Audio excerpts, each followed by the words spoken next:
한국은 끝났습니다. 대한민국은 머지않아 붕괴하기 시작할 것입니다. 인구학적으로, 경제적으로, 사회적으로, 문화적으로, 그리고 군사적으로 말이죠. 한국은 인류 역사상 전례 없는 출산율 위기를 수십 년 동안 경험하고 있습니다. 이미 돌아갈 수 없는 강을 서울의 출산율은 약 0.55명으로 더욱 낮습니다. 평균적으로 한국 여성의 반은 아이를 갖지 않을 것이고 물질은 더 이상 공정하지 않습니다. 노력하는 대로 보상이 오나요? 노력하면 성공을 하나요? 아니요, 아닙니다. 그게 팩트예요. 진실입니다. 경제 발전의 속도는 점점 더뎌지는데 기성세대는 은퇴하기를 두려워하죠. 청년들은 초등학교 때부터 가이나 학원을 다녔고 대학 진학률은 80%를 뚫고 너도 나도 고학력 쌓인 나라가 되었습니다. 정말 말 그대로 개나 소나 노력하는 시대에서는 노력이 성공을 보장하지 않아요. 노력은 확률을 올릴 뿐이죠. 그리고 OECD는 지난달 보고서에서 우리나라의 올해 잠재 성장률을 1.9%로 추정했습니다. OECD 한국 잠재 성장률 추정치가 2% 아래로 떨어진 건 2001년 이후 처음입니다. 잠재 성장률은 물가 상승을 유발하지 않고 노동과 자본 등을 모두 동원해 달성할 수 있는 최대 성장률로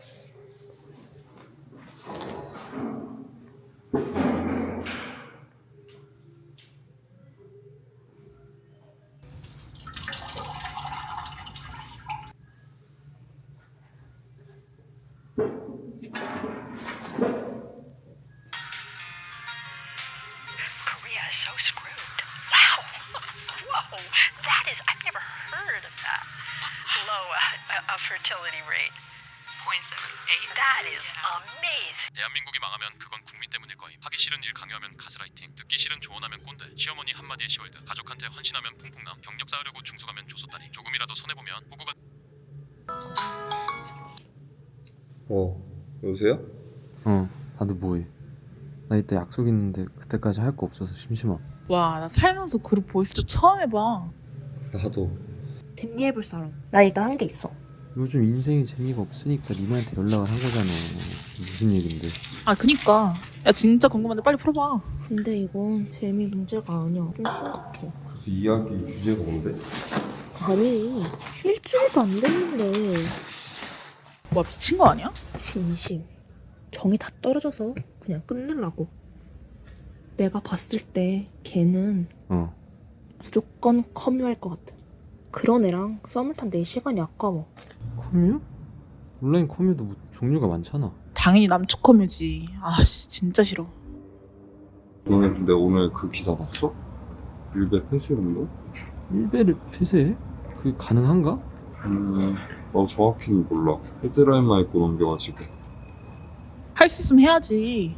아, 나 학원 알바하는데 중학생 남자애들 하는 얘기 들으면 진짜 답 없어. 맞긴 한데 남자라고 다 일베는 아니야. 그럴지도. 근데 일베라면 좀 남자야. 근데 그렇게 치면 여초 커뮤나 트위터도 폐쇄해야 되는 거 아닌가? 그게 그거랑 같냐? 와, 내가 얘네랑 대화를 해야 돼? 일베랑 비교하는 건 아니지. 아니 뭐가 다른데? 솔직히 거기도 이상한 거 많이 올라오던데?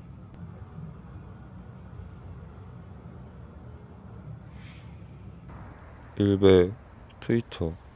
먼저 말 꺼낸 건 난데 뭘 기대했던 걸까? 애들이 내 의견을 물어봐도 별다른 말을 못했다. 잘 모르겠다. 뭐가 옳은 건지. 애초에 내 의견이 중요할까? 문제가 너무 많아서 어디부터 손대야 할지도 모르겠고 내가 뭔가를 한다고 바뀔 정도의 심각성도 아닌 것 같고 이런 걸 바로 무력감이라는 건가? 저출산은 뭐 애를 낳을 만한 환경을 만들어 주든가. 나 중학생 때는 10반까지 있었는데 요즘은 반의 반보다 더 적다던데 이래도 되는 건가? 그거 걱정할 때가 아니지. 내 취업은 어떡하냐? 나보다 스펙 좋은 사람들도 경력 없다고 안 뽑힌다는데 나 어떡하지? 밑도 끝도 없이 가라앉는 기분. 지금 열심히 하는 게 의미가 있나? 뭘 열심히 해야 할지도 모르겠고 열심히 한다는 게 뭔지도 모르겠고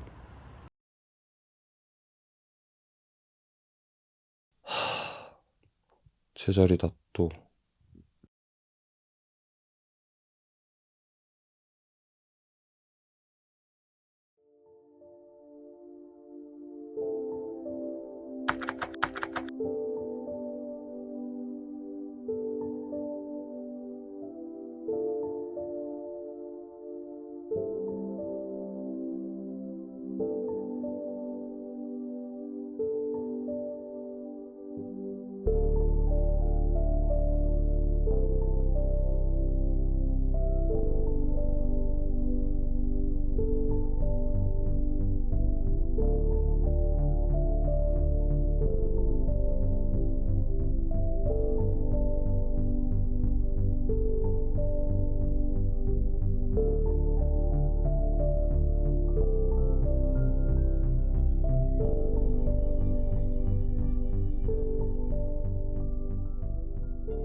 그러니까 사실 그때의 어떤 시대적 배경과 유행을 말씀드리면 혹시 기억나실지 모르겠는데 그때 헬조선이라는 말이 엄청 유행했던 말이에요. 대한민국은 이제 지옥과도 같으니 이제 대한민국을 떠나야 된다, 뭐 탈조선 뭐 이렇게 해야 된다, 뭐 이런 것들이 막 온라인에서부터 사회 현상으로 굉장히 많이 나왔고, 그래서 사회학을 하시는 분들은 청년들이 이렇게 분노하는 게 사회 변화를 좀 일으킬 수 있는 역동적인 사건이 될 수 있다라고 처음에는 예상을 했던 것 같아요. 왜냐하면 심리학에서도 분노라는 정서는 행동을 일으키는 정서거든요. 그러면 이렇게 분노하는 청년들이 많으니 청년들이 뭔가를 바꾸자고 사회 이야기할 수 있는 계기가 될 수 있겠다라고 처음에는 좀 희망적인 전망을 했던 것 같은데, 그와 동시에 나왔던 게 그런데 청년들이 이렇게 분노하면서 왜 사회에는 목소리를 내지 않고, 그러니까 온라인에서는 이렇게 분노를 하는데 뭔가를 바꾸자라고 하면 반응을 하지 않고, 실제로 그래서 뭐 사회 정책적으로 뭐 비정규직의 정규직화나 뭐 이런 정책들을 이야기할 때 그러니까 청년층에서 반응이 별로 없는 거예요. 저희 같은 심리학자들이 보기에는 그 이면에 분노 말고 다른 정서가 작동하고 있지 않을까? 분노 정서는 행동을 일으키는 정서인데 좌절이나 무력감은 행동을 일으키지 않은 정서거든요. 그러니까 도전하지 않게 하는 정서거든요. 혹시 이런 정서들의 역동이 있지 않을까? 도대체 이 헬조선이라고 이야기하는 이 현실에서 청년들은 이 사회를 어떻게 바라보고 있고 이 안에서 어떤 감정을 경험하고 있지? 그 감정 안에서 이 사회에 대해서 어떤 생각을 하고 있지를 한번 알아보자 라는 차원에서 그때 연구를 시작했던 것 같아요. 이 연구를 할 때 기초로 삼았던 심리학 이론 중에 하나가 체제 정당화 이론이에요. 대한민국 입시 뭔가 잘못되고 불합리하고 내가 거기에서 너무 고통을 겪었고 그거 잘 알지만 누구보다 열심히 입시를 해서 앞서려고 행동해요. 그러니까 그런 게 머리로는 알고 분노하지만 행동으로는 되게 열심히 이 체제를 공고히 하는 거죠. 그리고 내가 열심히 경쟁에 참여함으로써 입시 체제가 더 공고해지는 거잖아요. 뭐 부동산 이런 것도 내가 서울 집값 오르고 너무 거기에 열받고 하지만 누구보다 열심히 돈 모아서 내가 저 집을 사고 말겠어. 그러니까 이게 또 부동산 과열 현상을 되게 이렇게 유지하는, 그러니까 그 체제를 유지하는 거잖아요. 그러니까 그런 거죠. 어제 오후 국회 본청 앞 계단에선 6개 야당 소속 의원과 시민들이 모여 촛불문 화제를 개최했습니다. 이제 사람들은 기본적으로는 이 체제를 유지하려고 하지만 이 시스템이 완전히 바뀔 때의 조건이 있다고 그 학자가 이야기하는 것 중에 하나가, 그러니까 이건 모두에게 너무 당연한 조건이기 때문에 절대 바뀔 것 같지 않았는데 뭔가 바뀌어야만 하는 어떤 사건이 발생하거나 아니면 정말 여기는 공감대가 굉장히 모아져서 이거 우리 조금만 하면 이거 바뀔 수 있겠다, 이런 인식이 높아졌을 때는 사람들이 이 체제를 바꾸는데 노력을 기울일 수도 있다는 거죠. 그래서 제가 생각하기에는 이번에 그 이제 계엄으로 인한 어떤 촛불 시위나 이런 것들은 사실 그런 종류의 사건이었던 것 같아요. 그러니까 우리 사회 전체의 어떤 시스템, 아주 공고한 시스템보다는 그 사건 자체가 이거를 문제시하지 않으면 아는 사건이었기 때문에 그런 것이고, 그런데 사실은 이것이 벌어지는 그 뒤의 맥락 안에는 굉장히 우리 사회에서 공고하게 작동하고 있는 입시 문화나 공고하게 작동하고 있는, 그러니까 입시라는 것이 학벌을 넘어서 사실은 더 나중에 어떤 직업에까지 영향을 미치고 그 어떤 그룹들이 어떤 것들을 조직하고 이런 것들이 배경에 있잖아요. 사실은 거기까지는 건들지 못하는 거죠. 뭔가 우리 입시 제도가 여러 가지 문제가 있지만 근데 여기에 들어가서 우리가 모두 거기에 열심히 하는 이유는 그거 말고는 다른 대안적 시스템이 많지 않기 때문이거든요. 그러니까 이 시스템 자체가 나의 어떤 목표 추구와 나의 미래를 너무 좌지우지하니까 이게 뭔가 나쁘다고 생각하면서도 여기에 뛰어들지 않으면 난 이 사회에 적응을 못하게 되는 거죠. 그러니까 뭔가 이게 뭔가 바뀌어야 되는데 뭔가 문제가 있는데 그런데 이거는 너무 많은 사람들이 여기에 목매어서 경쟁을 하고 있으니까 이건 정말 바뀔 수가 없구나 라고 하면 굉장히 심리적으로 똑똑한 선택은 이게 문제가 있다라는 거를 심리적으로 덜 생각하면서 인지적으로 여기서 멀어지면서 튜닝 아웃을 하면서 오히려 내 눈앞의 목표에 몰두를 하는 거죠. 어쨌든 이 시스템이 바뀌기 전까지는 나는 여기서 우위를 차지해야지. 이게 사람들에게는 심리적으로 굉장히 효율적인 전략인 거죠. 그래서 이런 저희가 20명의 인터뷰이를 선정을 했고 인터뷰를 선정한 방법은 사실은 이때는 좀 약간 주변에서 인터뷰 가능한 사람들을 찾아서 약간 눈덩이 표집 형식으로 이제 잡았어요. 그런데 그때 좀 고려했던 건 조금 다양한 배경의 사람들이 좀 올 수 있게 여기 논문에서는 의미 불일치 경험이라고 개념화됐는데 우리가 실제로 질문했던 것들은 이상과 현실이 불일치했던 경험이 있다면 그 경험이 무엇이었고 그때 어떤 생각을 했고 어떤 감정을 느꼈고 그때 너는 어떻게 행동했는지에 대해서 물었던 거죠. 그래서 이런 식으로 접근을 했고 뭔가 문제가 있는데 바뀌지 않는 세상에서 살아남아야 되잖아요. 그러면 우리는 심리적으로 어떤 준비를 하려면 너무 많이 화가 나지도 않고 너무 많이 좌절하지도 않아야 돼요. 만약에 세상이 안 바뀐다고 너무 화나고 좌절을 하면 나는 살기가 너무 힘드니까. 그래서 우리가 선택하는 전략은 그런 문제가 터졌을 때 내가 정서적으로 덜 업되게 만드는 거죠. 그래서 무슨 문제가 생겼으면 아 그러려니 하는 이런 이제 이런 전략을 쓰는 게 이제 정서적인 둔감이고요. 그리고 기대 철회라는 건 뭐냐면 항상 우리가 이런 정서적인 반응이 나온다는 건 어쨌든 기대와 현실의 갭이 있을 때이잖아요. 그러니까 오히려 세상에 큰 기대를 하지 않는 거죠. 그래서 이 기대 철회라는 개념을 우리가 발견하면서 우리가 동시에 발견했던 게 뭐냐면 아 이제까지 우리가 잘못 생각했구나. 헬조선이라고 사람들이 하는 게 아 그러면 인지적으로 먼저 아 여기는 헬조선이니까 바뀌어야 된다 이게 아니라 이 청년들이 헬조선이라는 말을 너무 열광했던 이유는 이 세상에 대해서 기대를 철회하기에 좋은 합리화의 기제가 됐던 거구나. 어차피 한국은 헬조선이니까 변할 가능성 없어. 그러니까 어차피 뭐 더 좋아질 가능성이 없으니까 나는 행동하지 않을 거야. 많은 기성세대가 기대했던 것처럼 아, 이 세상이 문제라고 느끼는 청년들이 이 문제라고 느끼는 인식을 바탕으로 행동할 거야가 아니라 아, 이 세상은 어차피 문제가 있고 모두가 문제가 있다고 생각하는 것이니 합리화될 수 있는 기제로 사용했던 거구나. 이런 것들을 좀 그런 어떤 현상들을 저희가 같이 발견했던 것 같아요. 저는 이제 이 인터뷰를 한 뒤에 지금은 카이스트 실패연구소라는 데서 실패에 대해서 연구를 하고 있는데 제가 이때 되게 크게 실패에 대해서 느낀 거는 되게 많은 청년들이 내가 지금 시도를 해서 바로 그 결과가 나오지 않으면 그냥 실패라고 생각을 해요. 그런데 지금 우리가 다뤄야 되는 문제는 굉장히 장기적인 문제잖아요. 그러면 이 문제들은 그냥 바로 결과가 안 나올 거고 어차피 실패할 건데 거기 왜 내가 내 에너지를 투자해야 되죠? 이런 마음의 상태가 되는 거예요. 그러니까 왜냐면 우리 너무 할 일이 많으니까.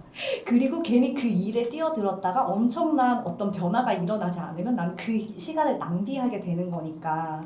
그러니까 이런 부분들이 저는 되게 뭔가 변화의 가능성에 대한 기대를 점점 줄이는 일인 것 같아요. 세상은 사실 길게 보면 좋은 쪽으로 계속 변하고 있기는 해요. 근데 단번에 변하지 않을 뿐이지. 그런데 계속 우리는 지금 뭔가를 시도해서 제대로 어떤 사이다 같은 결과가 나오지 않으면 되게 실패감을 느끼고 좌절감을 느끼고 뭔가 이 행동에 의미가 없다라고 느끼는 것 같아요. 그래서 변화를 시도하는 사람들도 노력해야 되는 게 뭐냐면 우리가 지금 작은 시도를 했고 우리가 원하는 만큼의 큰 결과를 얻지 못했더라도 이 시도가 장기적인 그림에서 얼마나 의미 있는 것인지를 사람들한테 설득할 수 있어야 된다고 생각을 해요. 팔로워 한 명당 쓰레기 1개를 줍겠습니다. 저는 청소하는 사람이에요. 오늘부터 팔로워 한 명이 늘 때마다 쓰레기 1개를 치우기로 했어요.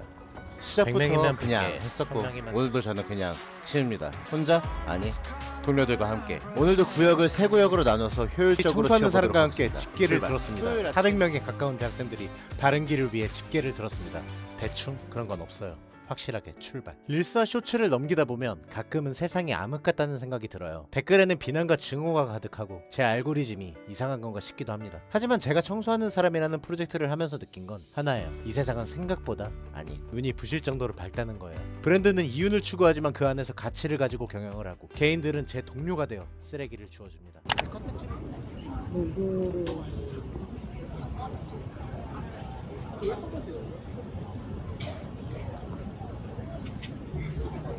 제가 이제 하나 이렇게 쓰고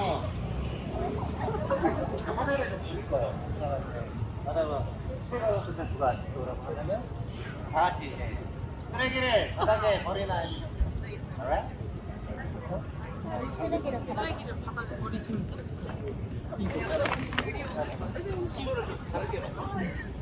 저는 얼마 전에 수능이 끝난 김보민이라고 합니다. 오늘 환경자원본사 80명과 같이 했습니다. 인스타를 보고 릴스에서 주시는 거를 보고 관심이 평소에도 있었는데 그 홍대에서 한다고 해서 집이랑 좀 가깝길래 신청을 하게 되었습니다. 여러 명이 모이니까 요만한 쓰레기도 종량제 27mm 봉투가 4개나 쌓이고 하더라고요. 단체의 힘이 정말 크구나 생각이 들었어요. 원래 오늘 대장님 인스타 원래 인상 깊어서 쭉 보다가 마침 이번에 신청하게 되어가지고 그렇게 참가했어요. 5년 일하다가 이번에 퇴사해가지고 일주일 쉬게 되었는데 여행이라기나 다른 거는 생각 없었는데 마침 뭘 할 수 있을까 마침 신청기가 있어서 그렇게 참가하게 됐어요. 혼자서 죽고 다니긴 했었는데 그래도 이렇게 단체로 다니는 거 보니까 혼자보다는 단체로서 있는 게 사람들한테 인식으로서는 좀 더 잘 다가오지 않았을까 생각합니다. 힘들 정도로의 약간 의미 없는 경사로가 하나 있고요. 어디에 식당이 있는지도 잘 모르겠다 보니 사실 그거를 아는데 애를 좀 먹었었고. 아니요? 들어는 봤는데 정확한 뜻은 잘 어느 정도 뭐 알고는 있더라도 그게 진짜로 왜 필요한지에 대해서는 좀 공감을 거기까지는 하기가 어려운. 그래서 그렇게 서로의 마음들을 모아서 함께 많은 것들을 바꿔갈 수 있게 되면은. 안녕하세요. 저는 미디어학부 이사학번으로 재학 중인 안서연이라고 합니다.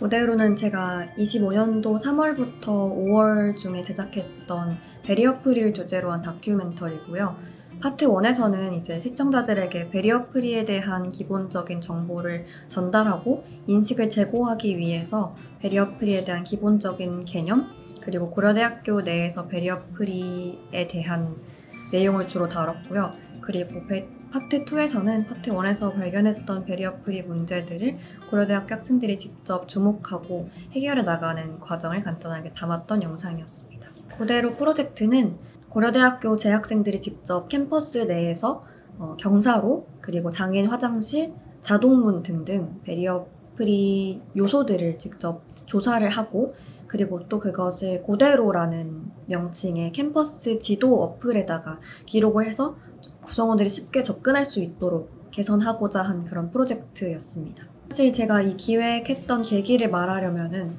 조금 개인적인 얘기를 해야 될 것 같은데, 사실 제가 할머니가 조금 연세가 드시면서 건강이 많이 안 좋아지셨어요. 그래서 밖에 외출을 하실 때는 항상 다른 사람의 도움을 받아서 다니셔야 했어요.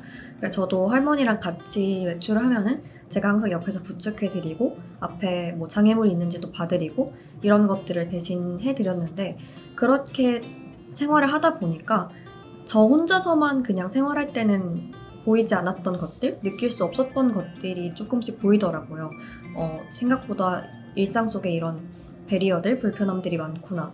그 과정에서 조금 충격을 받기도 했던 것 같아요. 왜냐면은 아예 평소에는 인식조차 내가 못했던 것들이었으니까, 내가 이런 불편함들이 있는데 인지조차 못했다는 거에 대한 충격을 받았던 것 같아요. 대부분의 사회 문제도 그렇고 베리어 프리 문제도 그렇고 평소에 봤을 때는 나랑은 관련 없는 문제지라고 생각할 수도 있다고 생각해요. 근데 사실은 더 들여다보면은 저처럼 제 가족이 아파서 가족의 문제가 될 수도 있는 거고, 저 또한 일시적 부상자가 될 수도 있는 거고, 그리고 누구든 어린이였다가 노인이 되는 그 과정을 겪어가잖아요. 그런 점에서 보았을 때 베리어 프리는 단순히 어떤 특정 소수자만을 위한 것이 아니라 우리 사회 구성원 모두, 그리고 우리 사회를 위한 그런 노력이라고 생각을 했기 때문에 그게 제 원동력이 되어서 시작을 하게 되었던 것 같습니다. 다큐멘터리를 만들 때는 엄청 거창한 목표를 가지고 시작하지는 않았습니다.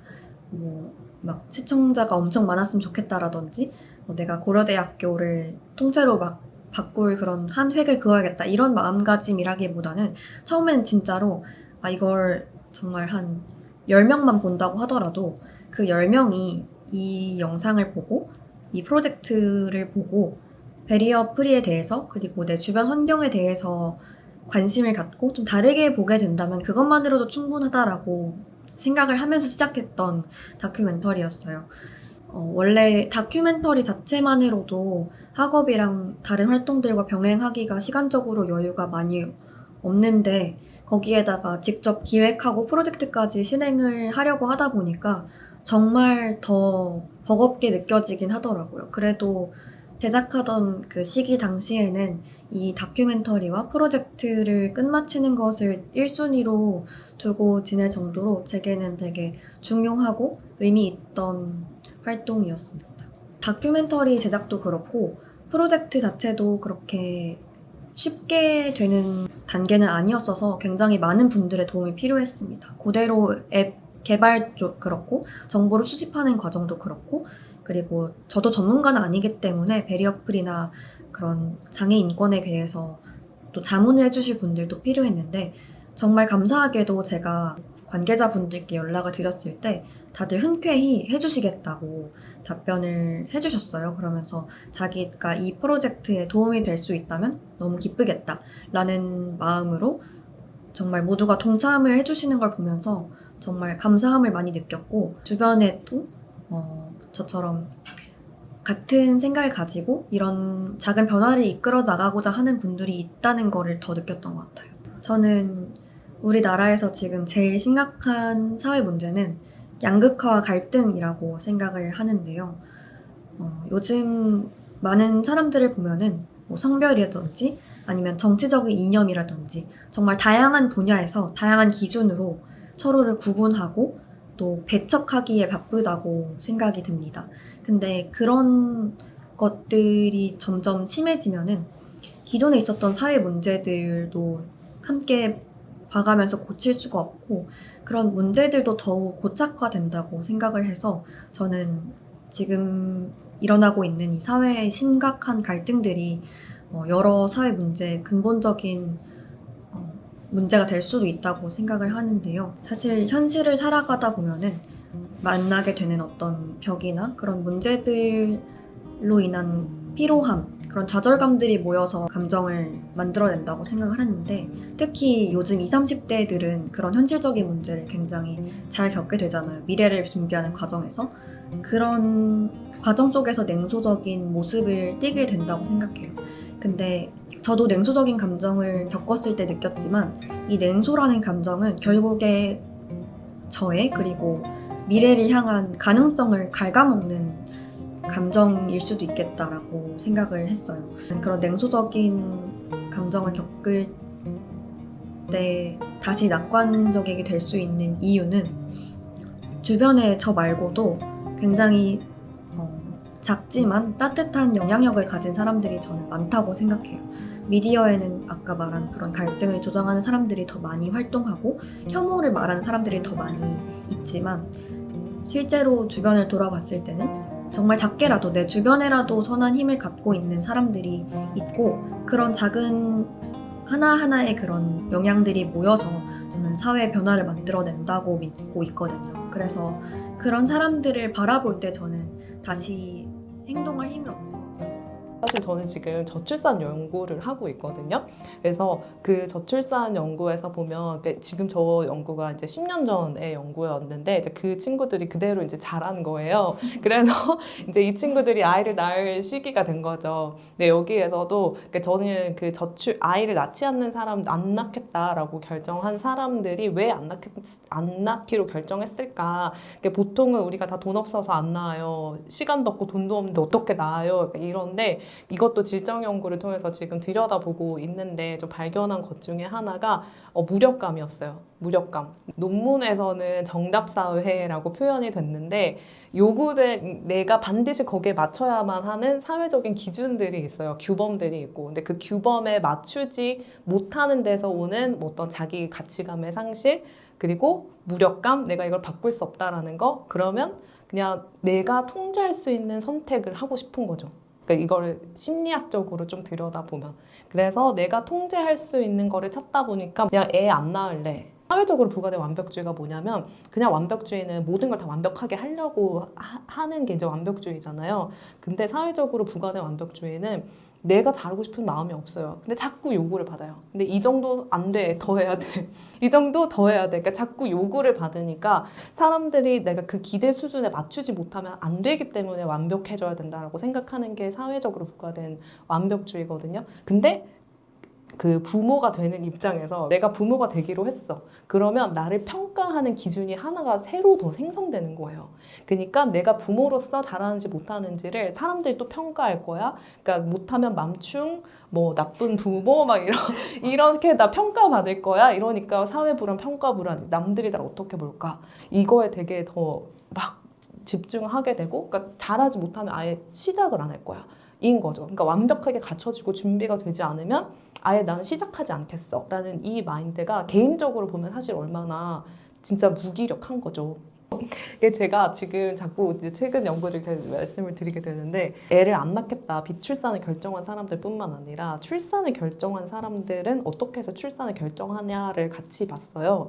근데 이 사람들에게서 봤을 때 가장 큰 차이와 가장 뭔가 변화의 시작점이 관계, 그리고 관계에서도 갈등을 해결해 나가는 과정을 겪은 것, 그게 되게 큰 지점이었어요. 차이의 지점이었어요. 그래서 사회에 대해서 인식하는 것은 큰 차이가 없어요. 많은 사람들이 그냥 애를 낳겠다든 안 낳겠다든 사회에서 인식하는 거는 뭐 우리 되게 정답이길 요구받고 뭔가 스트레스 많고 할 것도 많고, 근데 이렇게 경쟁이 사람들이 다 막 치열하게 하는데 열심히 살지만 누구도 행복하지 않고 우울하고 불안해서 사람들이 다 인간성을 상실해가고 믿을 수 없고, 이런 것들은 되게 다 비슷하게 나오는데, 그게 되게 큰 차이점이 뭐냐면 비출산을 결정한 사람들은 그런 사회적인 인식을 그대로 이제 개인에게 가지고 와서 내가 그래서 다른 사람한테 어떻게 평가받을까? 그리고 이제 나에 대해서 들여다보기보다는 내가 어떻게 비칠지 이런 것들에 되게 부담을 느끼고 완벽해야 되고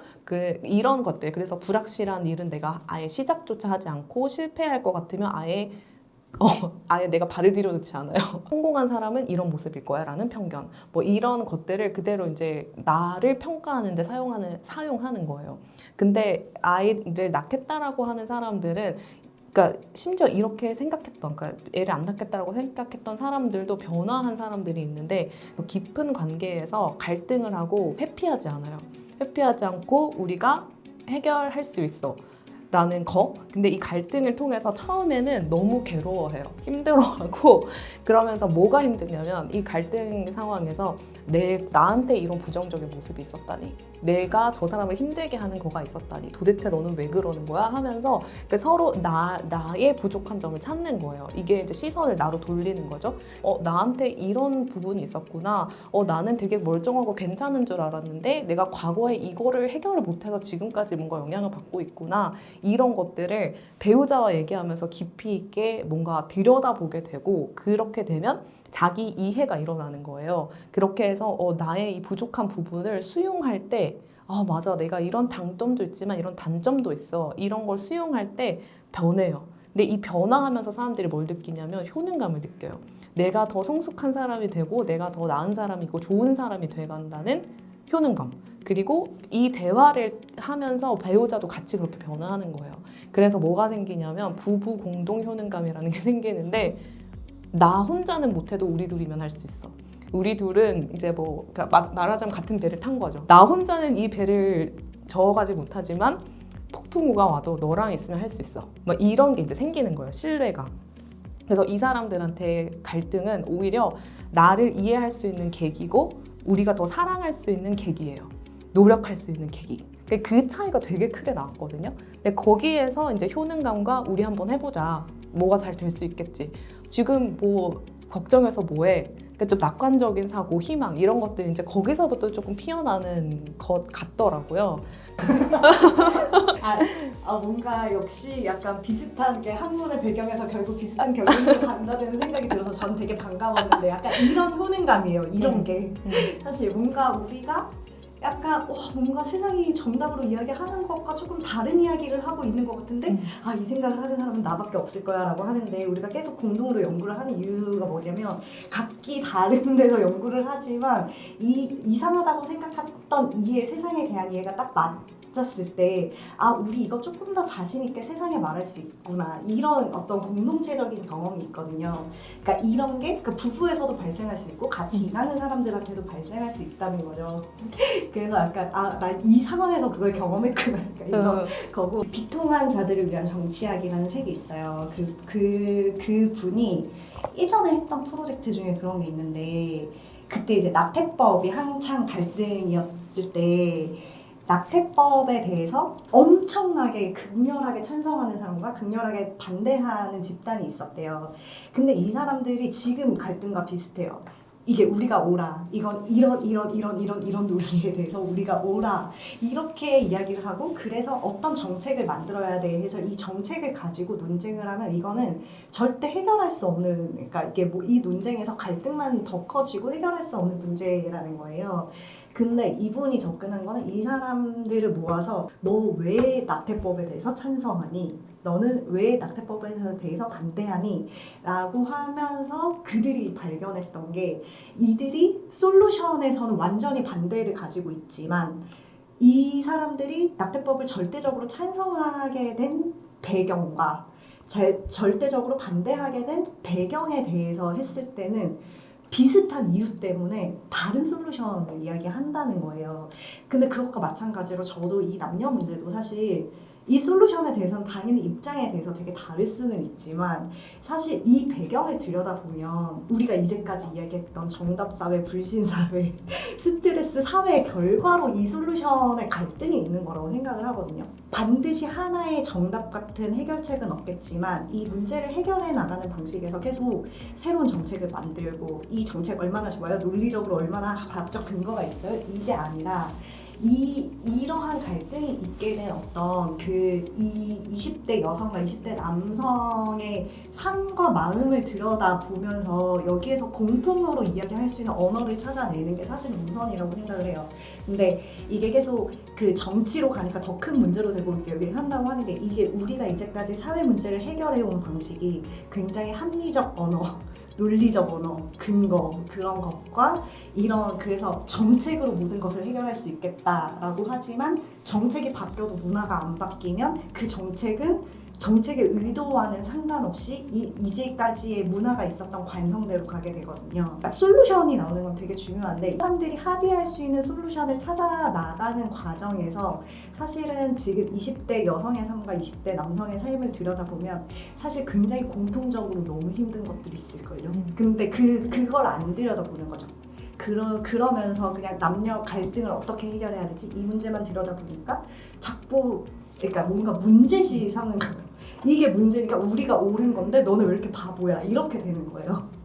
근데 이 갈등을 해결하는 거가 그러니까 결국 내가 너를 듣고 이런 것도 있지만 일단 이 갈등을 통해서 나를 이해하는 것도 깊어지고 상대를 이해하는 것도 깊어지고 그런 갈등을 통해서 우리가 서로 성숙하고 성장을 이뤄가게 되는데 그러니까 나를 이해하는 것도 지금은 그냥 내가 얼마나 옳은지를 증명하려고만 하니까 내 스스로에 대한 이해로 이어지기가 힘든 것 같아요. 그리고 내 자신에 대해서도 그냥 이게 팩트 저게 팩트 다 증명하니까 이제 상대방도 똑같이 나오고 그러니까 서로 그러니까 이해로 나아갈 수 있는 갈등이 아닌 거죠. 오히려 깊어지기만 하는 갈등인 거고 그래서 좀 그런 능력들을 조금 키워주는 것이 더 중요하지 않나. 그래서 그래서 또 이제 교육으로 넘어가는데 그래서 다시 입시교육으로 넘어가면 입시교육이 이렇게 정답사회, 불신사회의 배경이 되기도 하면서 그런 갈등 관리 능력을 가르칠 수 없는 교육 환경을 만들잖아요. 그러니까 너는 그랬구나, 나는 이래서 그랬어, 미안해, 고마워 이런 얘기를 하기가 힘든 그런 이게 교육 환경이잖아요. 그러니까 그렇게 자란 아이들한테 그렇게 우리가 별로 경험을 못 해봤는데 그냥 갈등을 주고 해결해 하면 이게 골이 깊어질 수밖에 없겠죠. 그래서 그러니까 뭔가 그냥 다양한 현상으로 다양한 갈등으로 그 문제가 나타나고 뭐 때로는 뭐 교육의 문제, 뭐 젠더 갈등의 문제, 뭐 이렇게 우리가 지금까지 얘기했던 다양한 사회 문제들로 나타나지만 그거를 좀 해결할 수 있는 방법은 그 관계적인 문제, 특히 갈등을 해결하는 것, 그리고 갈등을 해결하는 과정에서 나를 이해하는 것을 좀 그러니까 나에 대한 이해가 깊어지면 상대를 어떻게 이해할 수 있는지도 좀 알 수 있게 되잖아요. 그런 것들을 키워가는 게 좀 중요하지 않을까라고 생각하고. 우리는 뭐 갈등, 실패 이런 거는 그냥 부정적인 거라고 생각하잖아요. 그러니까 안정민 선생님처럼 생각하는 건 너무 되게 앞서 나간 생각이죠. 어쩌면 갈등이 성장의 가능성이 될 수 있다라고 했을 때 아직까지는 많은 사람이 공감을 할 수 없지만 정말 그게 사실 우리의 연구에서는 그게 진짜 그 현상으로 발견되기도 하는 거니까. 근데 일단은 그러니까 우리가 이제까지 살아온 환경이 계속 눈앞의 과제를 해결해야 되고 막 이러면서 그 뭔가 이렇게 갈등이라는 것들은 없을수록 좋은 것, 실패도 없을수록 좋은 것 이렇게 생각해왔기 때문에 갈등이 있다는 것 자체를 피하고 싶어 하는 것 같아요. 그러니까 피하고 싶으니까 사실 이거를 뭔가 내가 이 갈등이 있어서 내가 20대 여성이지만 20대 남성의 이야기도 잘 들어봐야지 이게 되게 안 되는 이유는 정서적으로 나에게 너무 영향을 주기 때문인 거지. 그렇기 때문에 20대 여성의 커뮤니티에서 야 쟤네 이상한 것 같아 이 이야기를 하면 정서적으로 내가 위로받잖아요. 그러니까 이런 것들이 그냥 우리 사회 전체가 뭔가 그러니까 이거는 뭐 20대 여성만의 문제도 아니고 그러니까 저희도 아까 제가 이야기했던 것처럼 저희 세대 역시 옛날에 비해서 이런 갈등 해결 능력이 굉장히 떨어진 이유는 그러니까 뭔가 내가 어떤 이야기를 했을 때 저 사람이 나를 너무 적대시할 것 같으니까 이야기를 하기보다는 그냥 오히려 나에게 정서적 위로를 주는 사람들의 이야기를 더 들으면서 내 논리를 더 강화하는 게 사실은 나한테 쉬운 방법이기 때문에 그런 것 같아요. 그러니까 이런 것도 결국은 사실 정서적 전략일 수 있겠다는 생각이 들어요. 뭐 해결에 뭐 한 가지 완전히 뭐 요술봉 같은 전략은 없지만 결국에는 근데 이 갈등을 계속 서로의 논리만 발전시키는 방법으로는 이 갈등은 더 강해질 수밖에 없고 그러면 이 갈등이라는 것이 그러니까 저는 안정민 선생님의 관점 같은 게 되게 좋은 거죠. 이게 오히려 더 나아질 수 있는 변화의 계기가 될 수도 있지 않냐 이런 식의 접근이 사실은 필요하기도 하고 그 방법에서 제가 이야기했던 것처럼 논리보다는 삶과 감정 이런 부분들에 대해서 조금 다른 방식으로 이런 논의를 해보는 것.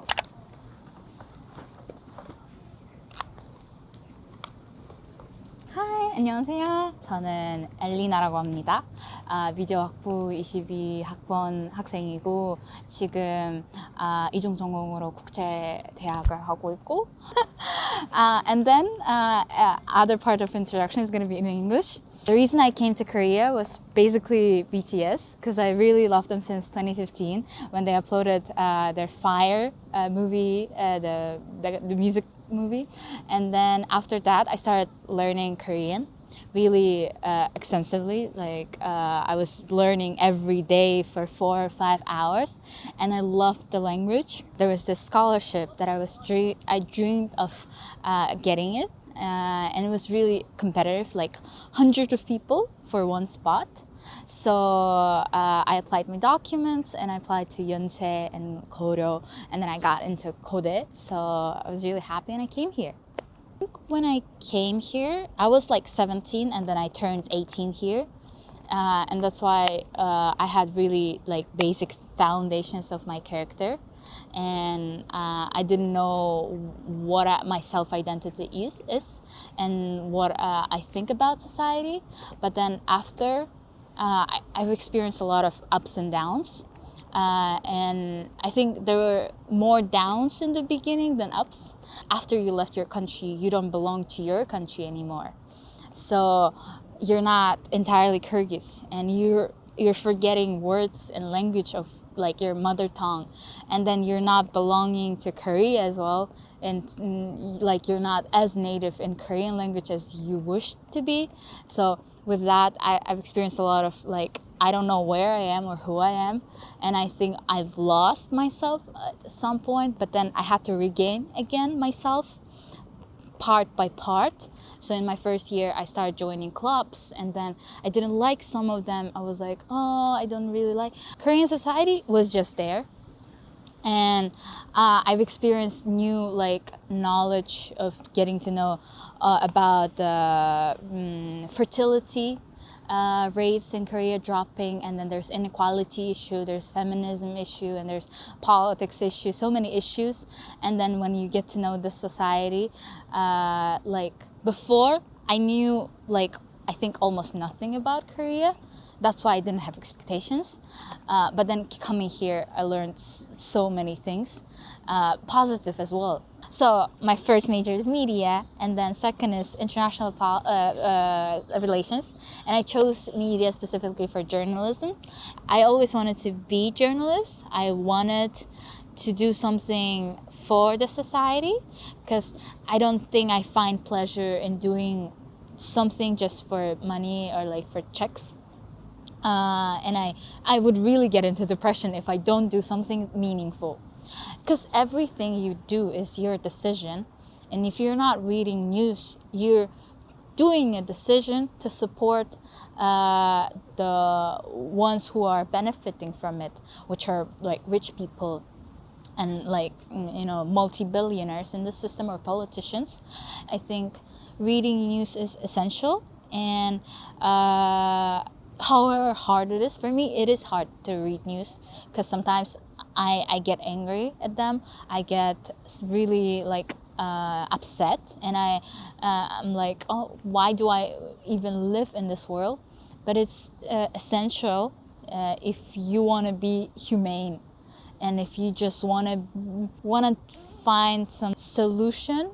But then you're not gonna find solution, but at least you will know that there are certain things. I am scared in so many days. Like I think, oh my God, am I like a failure, or do I don't know what to do tomorrow, or like do I even deserve to be in this place? But then, because there are so many things in this world that I do want to experience, and then so many opportunities that like if you just, you know, start doing small things, you're gonna discover. And I'm an optimist, and I think there are good, nice people in this world who will help each other. And because in the news we just read, oh, this person murdered another, there's war, there's climate change, there's like, we think there are more bad things. But then if you shut down and if you look away, you're gonna see only one tunnel. And I think there's like this 속담 in Korean. Yeah, like you're gonna be a frog in the wall. Well, a wall, right? Well, so basically, if you're looking away from the news, or you're looking away from like yourself in the future, that the tunnel you're gonna see is just really so narrow. But then if you start looking at things, you will see not only bad things but also nice things. And you will see much more. Was it Plato? I think it was Plato, when there were like this old human being, like almost like Homo sapiens at that time, and they were in this cave. And then outside of the cave, there was another like people with fire, right? And then it was in like the fire, and then the people, it was through the shadows was seen in the cave, and they thought, oh my God, they're so huge, and they were afraid. They thought this is the reality, because there are so big titans almost like, and so many flames. And then one of the person, like they went out and they saw the actual reality. And I think we all live in some miracle, like of being in that cave, of seeing things that are seen to us, and we're not trying to actually see the reality. And I think we should try to, you know, turn our head back and just look at things of reality. I think in every person there are two sides that are always fighting between each other, like Hanguk flag, that there is always like red and the blue. And I think we all have pessimism and optimism in us. It's just one thing wins over the other. So basically, I think pessimism is good in good proportions. And yeah, just if you don't have that much of optimism, just, you know, bring your optimism a little up, but, you know, maintain a balance and harmony.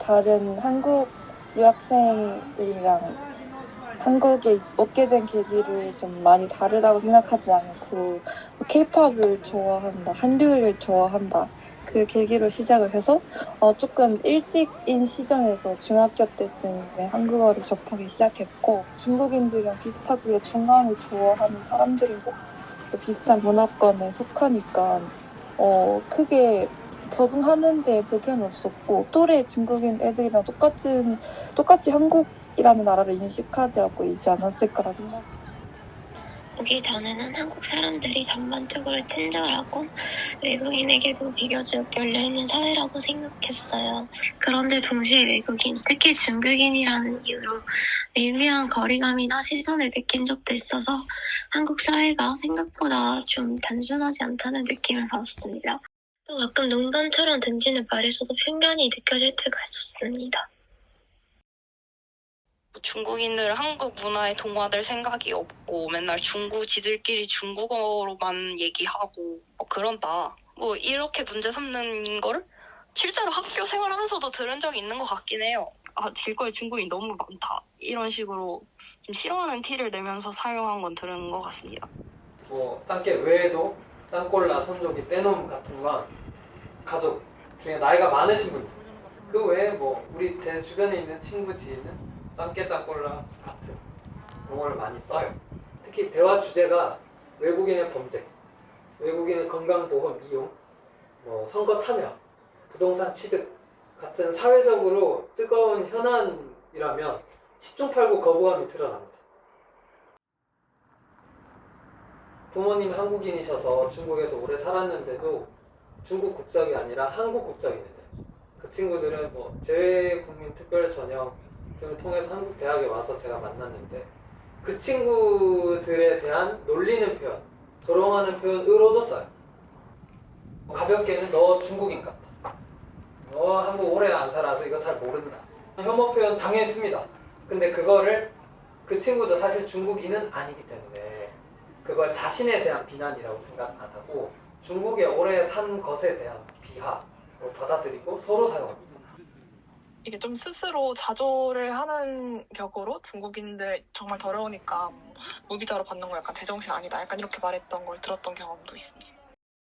에브리타임 같은 익명 게시판에서 약간 시사 뉴스 게시판이라 해야 되나? 그런 데에서 이제 중국의 움직임에 대한 뉴스를 누가 올리면은 그냥 뭐만 하면 짱깨 이렇게 댓글로 있는 걸 보면서 저는 이제 딱히 아무 생각이 들지 않는 게 이미 저희 인스타나 유튜브에도 너무 만연해 있잖아요. 제가 릴스나 쇼츠를 많이 보는 편인데 어떤 공공장소에서 약간 이상한 행동을 하는 사람, 특히 남자가 있다면 그 댓글에서 무조건 중국인이다, 중국인인 거를 전치로 두고 다 토론을 하고 있더라고요. 꼭 한쪽이 잉잉님 중국인님, 상대방이 중국인이라고 해서 그거를 조금 욕으로 쓰고 있더라고요. 그래서 그걸 보고 조금 충격을 받았던 것 같습니다. 상처를 아예 안 받는다고 얘기할 수는 없습니다만 이제 알고리즘은 또 이런 좀 다들 싸우고 있는 댓글창을 가지고 있는 콘텐츠를 많이 밀어줘서 내가 보는 건 다가 아니다, 이거는 그냥 알고리즘에 의해서 이런 콘텐츠밖에 안 된다라고 자기 위로를 하면서 생각을 했지만 그런 것들을 보면서 조금 상처를 받았습니다. 중화민국이 아니라 중국 공산당이 북한을 도와줌으로써 우리나라에서 북한에 대해 가지고 있는 적대감이 당연히 북한의 우방국인 중국한테로 표출되어서 그렇게 생겨난 반중 정서가 우리가 정상적이라고 알고 있던 역사관까지 영향을 미친다라고 저는 생각을 해요. 왜 지금 표출이 되었는가? 지금 이 시위를 직접적으로 하게 된 배경에는 중국이 한국에 엄청난 군사적 위협을 새롭게 가한 액션이 있었던 것도 아니고 갑자기 없던 새로운 역사 외국 플랜을 가동한 것도 아니기 때문에 국내 정치 때문이지 않을까. 4050, 뭐 6070 이런 세대로 넘어가면은 그분들은 뭐 사스 이슈에 대해서 조금 민감하게 받아들였기 때문에 그런 이슈에 대항하기 위해서 뭐 중국인 혐오를 한다고 생각할 수도 있겠으나 지금 2030 또는 1020 세대들은 뭐 사스 뭐 유치한다 만다 이렇게 했을 때 솔직히 제대로 사고할 수 있었던 시기도 아닌 것 같고 그거에 대해서 좀 제대로 체감할 수 있었던 세대가 아닌에도 불구하고 지금 1020에서 좀 중국 혐오가 심해지는 건 일단 혐오를 하고 거기에 대해서 이유를 찾는다는 생각이 좀 느꼈고요. 근데 뭐 동북공정의 위험성 같은 경우는 그래도 그나마 저희가 어릴 적부터 계속 좀 잘못된 것이라고 교육을 받아왔기 때문에 그런 거를 고려한다는 생각은 할 수 있겠으나 최근에는 좀 한국 문화의 위상이 좀 높아져서 동북공정의 효과가 좀 미약해졌다고 생각하거든요. 예를 들어서 김치나 한복 같은 경우도 미디어 노출이 높아짐에 따라서 해외에서 그냥 당연히 한국 거라고 생각하고 있는 경향이 강해져서 사람들이 그냥 혐오의 이유를 역으로 찾는 것 같다는 생각. 명동 근처를 지나갈 때가 있어서 뭐 버스를 타고 갈 때나 아니면 걸어갈 때나 간접적으로 뭐 시위대를 봤는데요. 거칠다는 인상이 가장 컸습니다. 8월, 9월 또는 정치적인 사건과 크게 연관돼 있었던 올 초에는 참가자들이 그냥 뭐 지나가면 욕설하는 건 기본이고요. 다 같이 욕설하는 것도 있고 정제된 의견 표현이 아니라 자극적 퍼포먼스에 집중되는 거죠. 강렬한 의사표시를 위해서 그만큼 우리의 분노가 크다라는 걸 전하려는 의도겠지만 근데 그런 강한 용어, 과격한 행동이 시위에 참여하지 않고 지나가거나 간접적으로 접하는 저 입장에서는 뭐 설득은 당연히 안 되고요. 그냥 조금 얘기를 들어볼까 싶다가도 눈살만 찌푸려지는 거죠. 일단 과격하고 정제되어 있지 않으면서 논리적 설득과 호소에 기대는 게 아니라 그냥 일단 목소리 크게 해서 그 특정 개사를 한 노래를 불러서 혐오 감정을 표출하고 사람들의 이목을 끄는 데 집중하기 때문에 논의해볼 수 있는 중국의 군사적 움직임에 대한 경계, 그 각성축구라는 뭐 오히려 그런 의제를 퇴색시키는 거 아닌가 싶어요. 사회 대부분에서 망상이라고 여기는 것들과 섞이니까 그런 의제의 설득력이 확 떨어진다고 보거든요. 이제 중국 정부가 아니라 관광객이나 개인에 대한 위협 시도가 있었잖아요. 시위의 그런 어떤 논의해볼 만한 목적을 다 훼손시킨다고 봐요.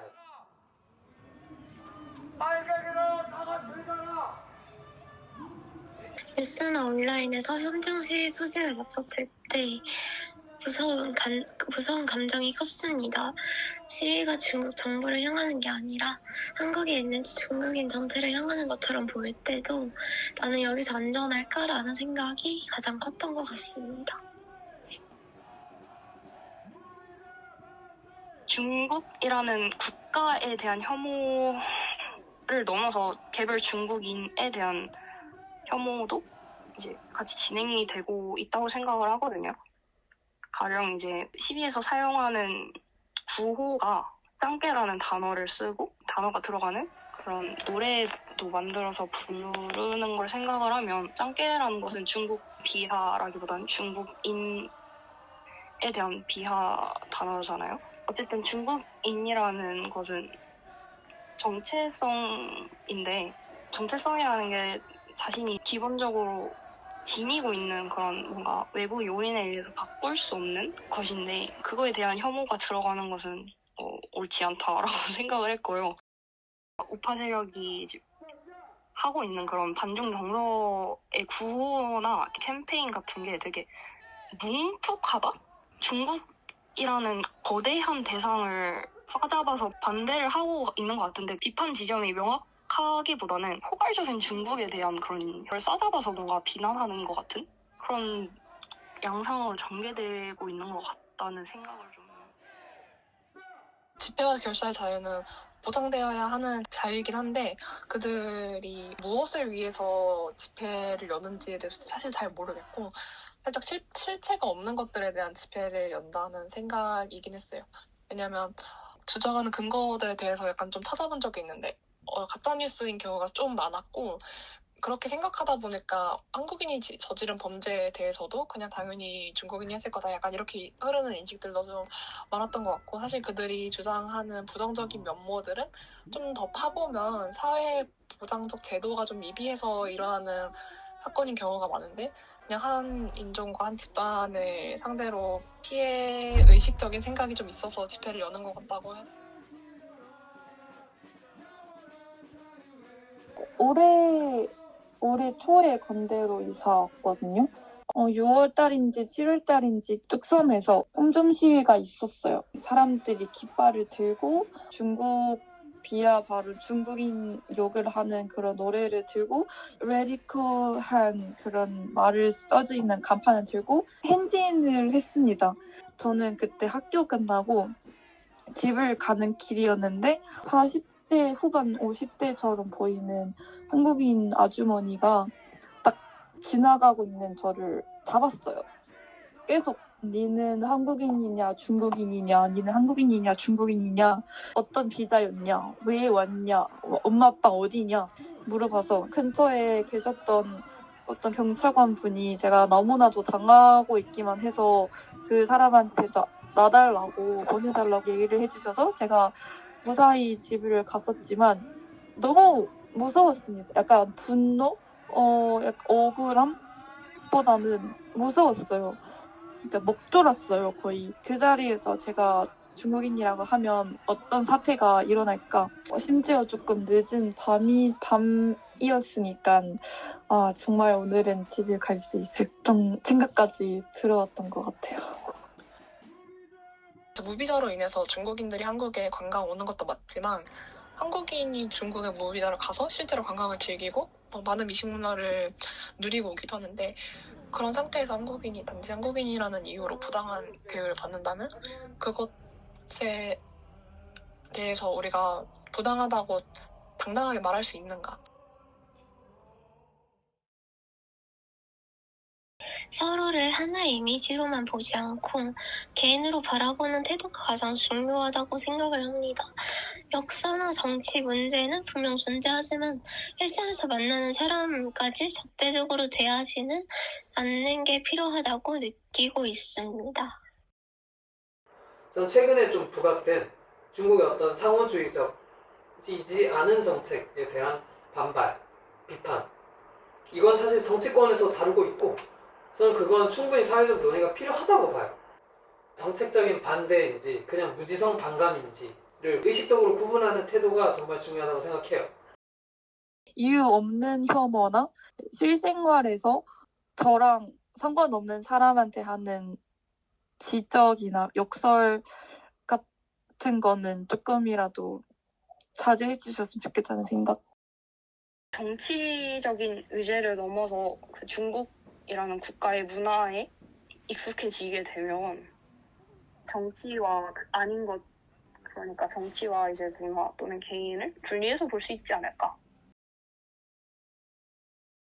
중국인들은 약간 관시 문화가 있어서, 만약 중국인 친구들이 대한민국에 있는 업무가 좀 필요할 때면은 보통 대한민국 친구들이 그런 걸 다 해결해 주는 느낌이에요. 제가 만약에 중국인 친구한테 혹시 너 중국 번호로 뭐 해줄 수 있어? 하면 그냥 중국인 친구에 당연하게 그걸 해주는 그런 문화인데, 제가 처음에는 그걸 모르고 혹시 내 카드 정보를 조금 털어가려는 거 아닌가 이런 걱정을 한 적이 있는데, 중국 친구들과 잘 친하게 지낸다는 친구들 물어보니까 그건 중국에서 약간 당연한 거다. 중국 친구들은 그런 걸 되게 당연시하게 해주고 반대로 네가 요청하면 그들도 당연히 해줄 거다 이런 말을 해본 적이 있어요. 그래서 그때 느꼈던 살짝의 불안감을 반추해보면 내가 진짜로 책이랑 이런 걸 통해서 겪은 내용보다 그냥 표면상으로 뭐 다름을 인정하고 그들을 받아들이시다 이렇게 말하는 것보다 진짜 그들의 삶이 어떤지를 좀 더 가까이 들어가서 느껴봐야겠다라는 생각이 들었어요.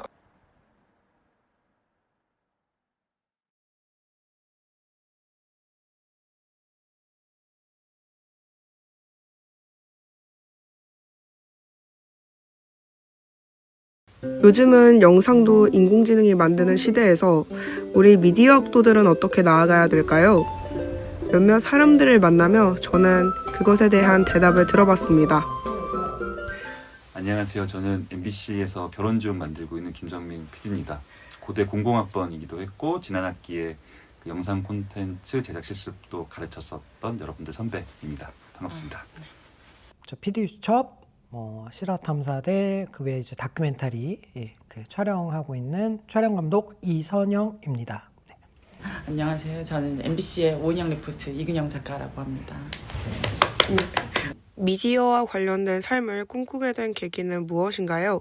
방송국에 취직을 하면 약간 이런 세상에 뭐 유명한 사람이라든지 대단한 사람이라든지 좀 뭐 이슈가 되는 사람들이라든지 이런 사람들을 만날 수 있을 것 같아가지고 쉽게 만나보려고 거기가 제일 빠른 길이 방송국인 것 같아가지고 사실은 뭐 어떤 직군이 있을까 하다가 어렸을 때부터 그나마 제가 잘하는 게 좀 글 쓰는 거였던 것 같아가지고 우연한 계기에 방송 작가님을 좀 뵙게 돼서 소개로 작가 일을 시작하게 됐어요.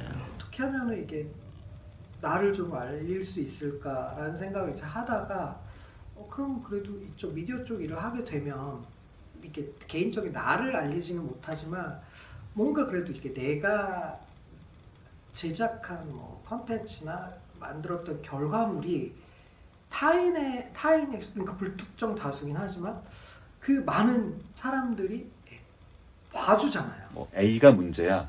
그러면 그냥 혼자 A가 문제라고 생각하는 사람이 아니고 내가 문제라고 생각하는 것들을 갖다 많은 사람들한테 알리고 공유하고 그걸 갖다가 많은 사람들이 제 문제의식을 공유하면서 이게 좀 사회가 바뀌어 나가는 이런 거에 대한 이런 게 나의 직업이 되면 참 좋겠다라고 하는 생각을 가지고 있었고 그거의 수단으로서 저는 영상과 이 프로그램 그다음에 시사교양 영역에서 PD가 적합하겠다는 생각이 들어가지고 하게 됐습니다. 현재 일을 하고 있는 곳에서 인공지능 기술을 활용하고 계신가요? 지금은 촬영 갔다 온 다음에 그 촬영 현장에서의 오디오를 AI로 이렇게 텍스트화 해가지고 편집에 활용하고 있어요. 그러니까 편집할 때 모든 영상들을 갖다가 하나하나 오디오를 체크할 수가 없으니까 어떤 오디오를 찾거나 이어붙일 때 그 텍스트화된 그 페이퍼를 보면서 편집을 하는데 그때는 AI가 텍스트화하는 변형을 해주고 있습니다. 이제 실사 촬영이 있고 이제 AI 재현이 따로 있었거든요. 그래서 실사 촬영은 이제 국내에서 물리적으로 이제 찍을 수 있는 부분들은 인간 대 인간이 찍었고, 그리고 이제 뭐 그 여건상 쉽게 구현해내지 못하는 상황들은 이제 AI 재현으로 그때 이제 대처를 해서 같이 혼용을 해서 했었거든요. 근데 반응은 좋았어요. 리얼리티 했다라는 좀 얘기는 이제 들었고, 이제 그 다음 다른 회차에서는 이제 100% 이제 AI 재현으로 하는 그 회차가 있었거든요. 그때는 제가 하루 일자리를 잃은 거였죠. 후배 작가들이 제가 이제 어떤 업무나 자료조사나 이런 거를 시켰을 때 전부 거의 전원이 이제 그런 챗GPT를 사용해서 하더라고요. 그래서 물론 속도도 빨라졌는데 뭐 예전보다 근데 사실 근데 또 정확도는 살짝 아직까지는 좀 떨어지는 면이 있지만 근데 이거를 다 모두가 이렇게 사용하고 있고 그래서 뭔가 이제 전화번호나 뭐 이런 걸 찾아봤을 때 훨씬 더 빨리 그런 게 나오더라. 그래서 예전에는 저희가 어떤 사람을 찾아내고 이 사람이 어디에 있고 이 사람의 연락처는 뭐고 어디 가서 어떤 자료를 찾아야 되는지를 아는 것도 작가의 능력이었거든요. 그걸 되게 빨리 찾아내는 것도 작가의 능력이었는데 그게 이제 챗GPT가 뭐 그냥 이렇게 타이핑만 쳐도 너무 금방 나오니까 사실 이제 그런 능력은 이제 뭐 딱히 크게 중요하지 않아지게 되는 날들도 이제 곧 벌써 왔을지도 모르는데 제가 모르는 걸 수도 있고 그리고 곧 더 이제 직접적으로 오게 되는 날도 있을 것 같아요. 그리고 인공지능 기술이 어떻게 도움이 되나요? 주 단위로 제작을 하는 위클리 뭐 프로그램들 같은 경우는 그러니까 고퀄리티 CG를 이렇게 고퀄리티 그 CG를 사용하는 게 쉽지가 않았었거든요. 근데 AI가 도입이 되면서 짧은 시간 안에, 그러니까 심지어 뭐 CG 제작이 거의 최소 일주일에서 한 달 걸리는 제작 기간이 필요하다고 치면 AI는 텍스트만 몇 번 그 명령어만 넣어주면 불과 몇 시간 안에 제작이 되고, 그리고 결과물로 봤을 때 인간이 CG로 만든 것보다 훨씬 더 리얼리티가 있고, 때론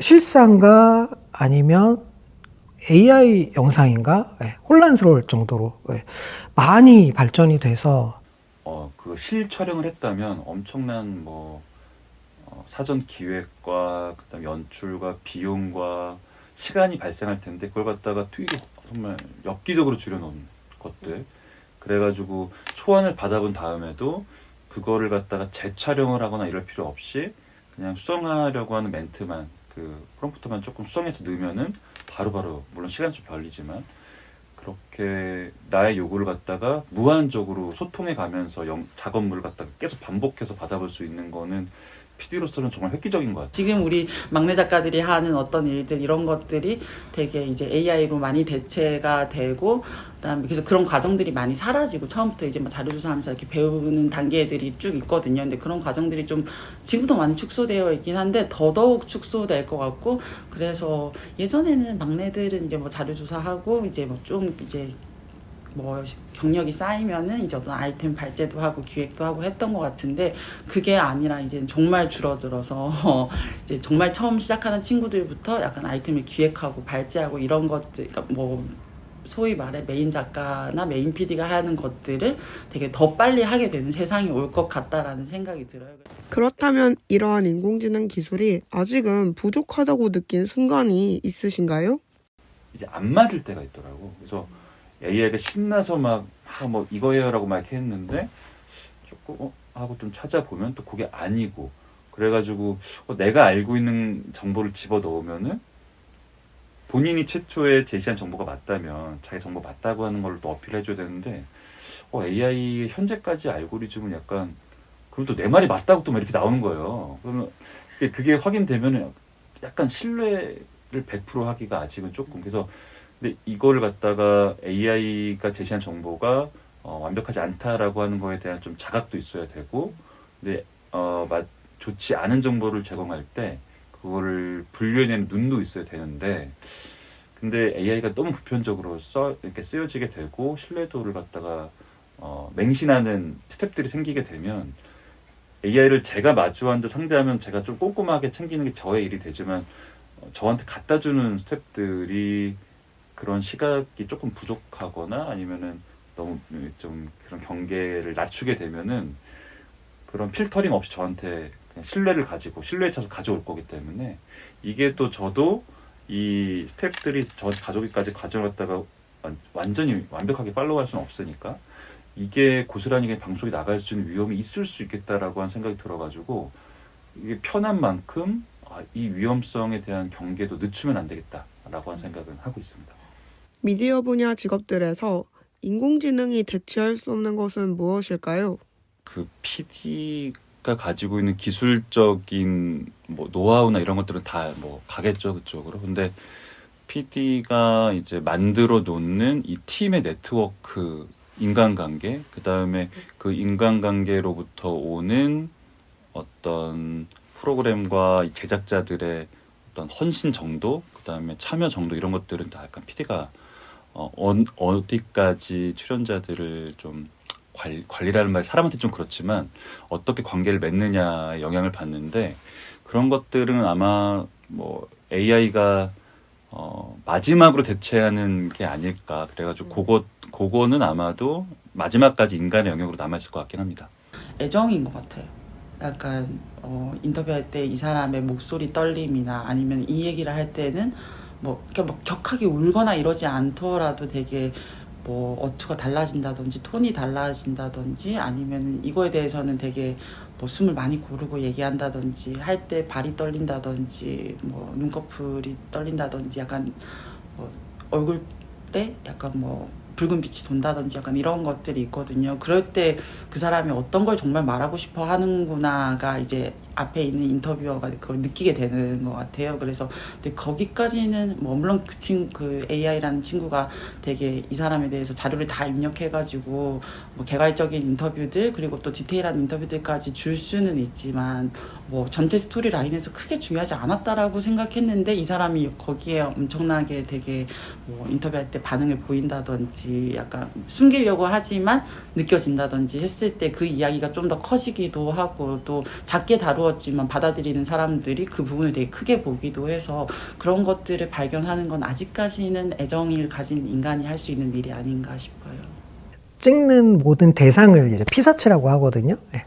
그 피사체에 대한 애정을 갖고 촬영을 해요.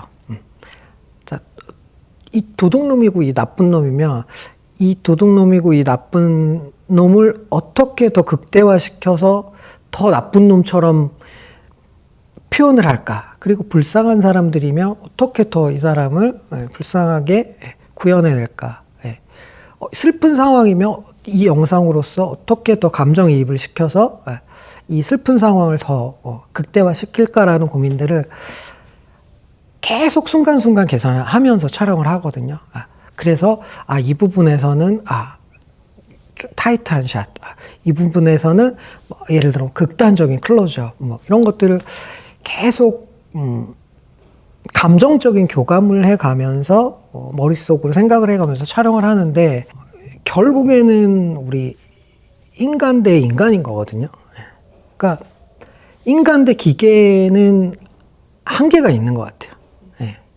그러니까 아무리 뭐 좋은 카메라로 뭐 사실 다양하게 앵글을 찍는다 하더라도 결국에는 이게 기계긴 하지만 카메라가 인간의 감성이 있어야 되거든요. 어찌 됐든. 그래서 그 애정을 갖고 그 피사체를 담아내야 되거든요. 근데 그거를 과연 AI가 어느 정도 애정을 가질지. 솔직히 저는 AI는 애정을 갖기보다는 반복된 학습으로 저는 구현해낼 거라 생각을 하거든요. 그래서 그 부분은 분명 인간의 영역이 있기 때문에 그건 AI가 대처를 저는 못할 것 같아요. 미디어를 배우는 저희들은 앞으로 어떻게 대처를 해야 할까요? 조금 더 바빠지시겠죠. 예전에는 그냥 이거 아날로그 하나만 공부만 하시면 되는데 그럼 AI 얘네가 구현해내지 못하는 것들을 어떻게 우리가 더 구현해낼까라는 그 고민들을 같이 더 하게 되는 거죠. 그래 이 부분은 이거는 정말 인간의 그런 그 감성적인 영역이야. AI 너네는 구현해내기 힘들어.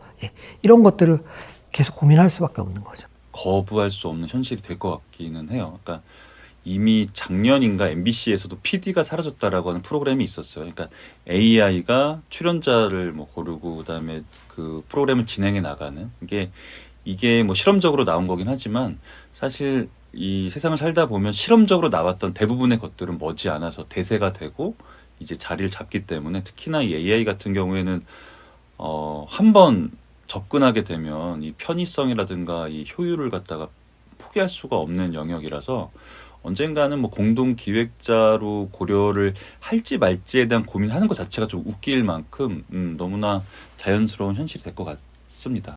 고려대 미디어 학도들에게 하고 싶은 말씀 한마디 부탁드립니다.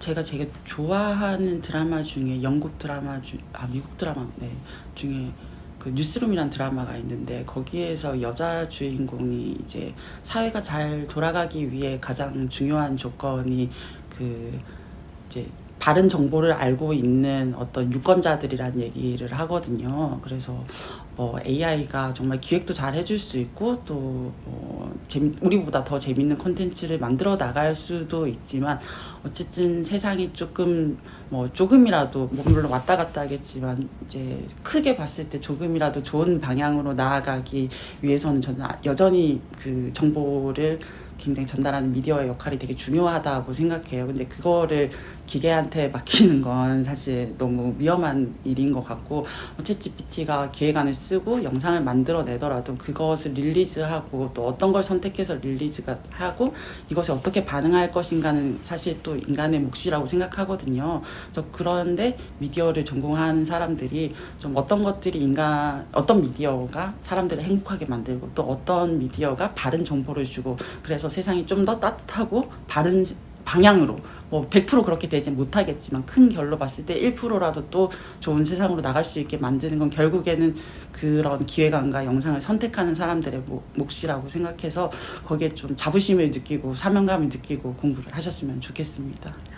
물론 AI가 뭐 PD 역할을 대체하는 것이냐라고 하는 의문도 많고, 근데 이거는 사실 AI가 PD 역할뿐만이 아니고 전 사회의 모든 영역에서 사실 AI는 인간을 빠르게 대체해가고 있는데, 그 시대 흐름에서 그런데 가장 또 휴머니즘이 요구되는 영역이 또 전 미디어라고 생각하거든요. 그래서 고도로 발달된 기계가 인간의 마음을 갖다가 뭐 정말 한없이 터치해갈 수는 없기 때문에 아직까지, 그리고 앞으로도 어쨌건 영상이 주는 최고의 효과는 그 감정으로의 어프로치지, 정보 전달은 사실 두 번째 얘기이기 때문에 그 인간의 감정은 아직까지는 그래도 인간이 이제 잘 알고, 그 다음에 이 AI 사회가 되면서 영상의 필요성과 영상, 그러니까 메시지로서, 그러니까 전달, 소통 수단으로서의 영상의 가치, 파괴력은 점점 더 증가하고 있는 것 같거든요. 그래서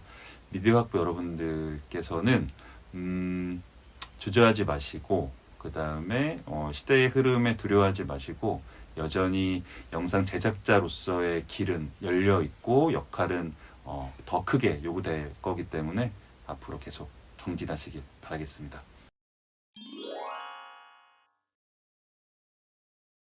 다도를 지키다 해서. 人間が描くのと同じように絵を描く機会。地球最後の日が近いって感じですね。それは人間の方が自信がなくなってくるから。 그럴 일은 없다. 인간의 창의성에 도저히 도전할 수가 없다. 인공지능은. 사실 현실은 그렇지 않습니다. 인간의 창의력이 이제 무의미해질 것이다. 일자리를 빼앗길 것이다. 근데 그거는 사실 AI라는 게 만들어지면 어느 부분이든 다 비슷하거든요. 마치 거기에는 뭐 보통 뭐 예술, 뭐 영혼, 뭐 이런 식의 표현들로 포장돼 가지고 거기만 뭐 특별한 영역이라고 저는 개인적으로 생각하진 않습니다. 모방을 넘어 창조를 시작한 기술의 공습. 예술은 무엇으로 예술이 될까요? 인간의 의도가 거세된 아름다움도 예술이라 부를 수 있을까요? 기술이 정답을 내놓는 시대. 캔버스 뒤에 숨겨진 인간의 숨결을 찾아 위태로운 질문을 시작합니다. 저는 신혜린이고요. 고려대학교 미디어대학 부교수입니다. 게임 회사에 CEO를 지냈던 선배가 있어서 와서 그러면 학생들에게 피와 살이 되는 강연을 좀 해달라고 부탁을 했더니 Q&A 시간에 학생들이 어떤 하드 스킬을 익혀야 잘 들어갈 수 있을까 그랬더니 이런 말을 하더라고요. 요즘은 웬만한 엔트리 레벨 작업은 AI가 대신해주고 있기 때문에 딱히 지금으로서는 뭐 어떤 하드 스킬이 도움이 될지 얘기를 하기가 어렵다. 굉장히 뭐랄까요? 슬픈 얘기죠. 가장 큰 타격을 받는 분들은 역시 엔트리 레벨인 것 같아요. 그렇다면 대학을 졸업하고 직장을 찾으시는 여러분들이 타격이 크다는 얘기가 되기도 하죠. 변화는 이미 교실 안까지 깊숙이 침투해 있습니다. 현장의 생생한 목소리는 이제 막 사회로 나갈 준비를 하는 학생들에게 희망보다는 차가운 현실을 먼저 건넵니다. 졸업을 앞둔 예술 전공 학생 심청 씨의 일상을 들여다보았습니다. 오늘 졸전 도와주시다 오셨죠? 도와준 것은 아니고 졸전 보고 왔습니다. 졸업 전시를 하는 시즌이죠? 네, 저번 주에는 디자인 전시가 있었고요. 어제 조형 오프닝 전시가 있었는데 작년까지는 선배들이 졸업하는 느낌이었는데 이번에는 친한 사람들도 많고 아는 동기들도 있어서 뭔가 제가 졸업하는 것 같더라고요. 작품을 여러 개를 진행하고 있는데 전달하고 싶은 메시지는 확실한 것 같아요. 거기에 맞는 재료를 선택한다면 아마 금속이나 입체 작품을 하는데 이제 너무 기대감 있게 말하면 안 되겠죠? 저도 친구들 못지않게 더 멋있는 작품 하고 싶습니다. 수업의 커리큘럼부터 개인 작업에까지 심청 씨에게 이미 AI는 일상적인 존재가 되어 있었습니다. 저는 디자인 조형학부 4학년 재학 중인 심청이고요. 내년에 졸업 전시가 있고 지금 여러 가지 실험적인 작업들을 시도하고 있습니다. 대부분 성공과 실패가 확신할 수 없는 실험들을 하고 있는데 인사이트를 쌓아서 졸업 전시 쓸 예정입니다. 그 안에서 AI를 사용해서 이제 자신의 작업물을 발전시키는 커리큘럼이 있고요. 방금 컴퓨터로 한 작업은 QR코드의 외곽 라인을 형태를 변형하는 실험을 하고 있는데 QR코드가 어디까지 변형이 가능한가 그리고 그것을 어떻게 최대한 조형 요소를 끌어내서 인식하게 할 수 있는가를 협업을 하는 중입니다. 근데 생각보다 친구가 새로운 것을 만들어내는 데는 프롬프트를 되게 복잡하게 작성을 해야 될 필요가 있더라고요. 원하는 대로 흘러가지 않는다는 점이 되게 재미있기도 하고 도전적인 것 같아요. 현장의 시계는 빠르게 돌아가고 있습니다. 상업 영상과 미디어 아트의 최전선에서 활동하는 염성진 작가에게 인공지능은 이제 선택이 아닌 필수가 되었습니다.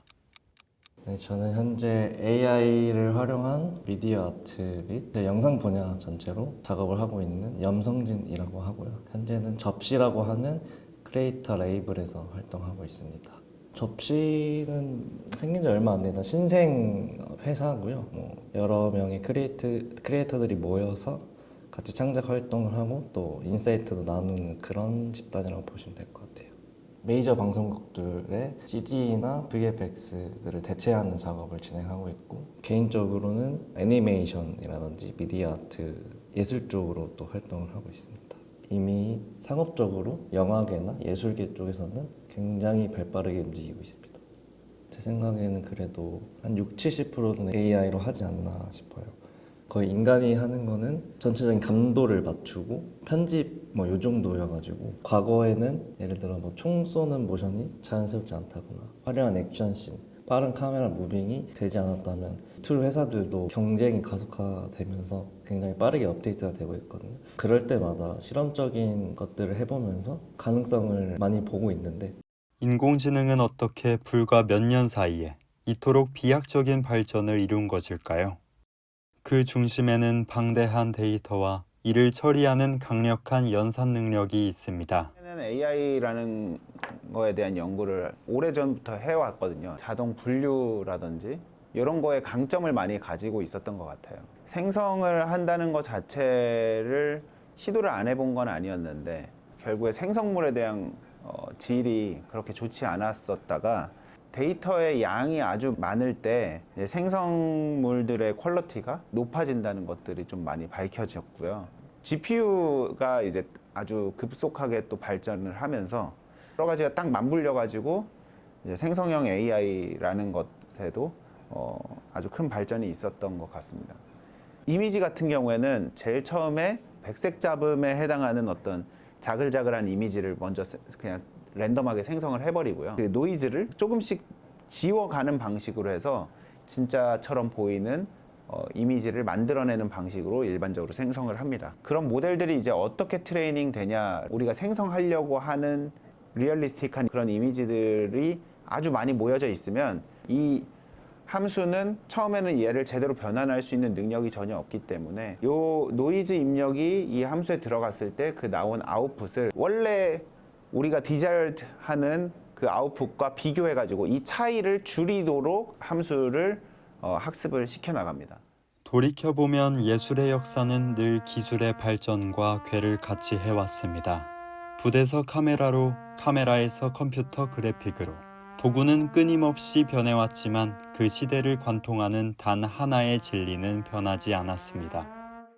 기술은 언제나 인간의 상상력을 실현하기 위한 수단이었으며 그 속에 담긴 창작자의 의도야말로 작품의 생명력을 불어넣는 유일한 열쇠였다는 사실입니다. 오늘날 영상 제작의 풍경은 AI의 등장 이후 다시 한번 거대한 변혁을 맞이하고 있습니다. 평균적으로는 관련 레퍼런스를 먼저 찾습니다. 그거에 맞는 스크린샷이면 스크린샷, 아니면 이미지면 이미지를 이제 GPT를 통해서 분석 요청을 하고요. 토대로 구체적으로 프롬프트를 디벨롭을 하고 이미지 툴에 먼저 넣어서 이미지를 만들어야 되는데 뭐 미드전이나 이미지 FX, 뭐 위스크 등등 잘 맞는 제일 잘 나온 이미지를 활용해가지고 그 이미지를 클링 또는 뭐 런웨이, 배우 모델들을 활용해서 또 영상 작업까지 진행하고 있습니다. 클라이언트의 니즈에 맞게 편집도 하고 조금의 효과도 넣으면서 최종 납품을 하고 있습니다. 클릭 몇 번으로 완성되는 영상. 하지만 편리함이 커질수록 마음 한구석의 불편함도 커져갑니다. 인공지능의 결과물을 과연 예술로 인정할 수 있을까요? 우리는 이제 창작의 정의를 다시 써야 하는 혼란 앞에 서 있습니다.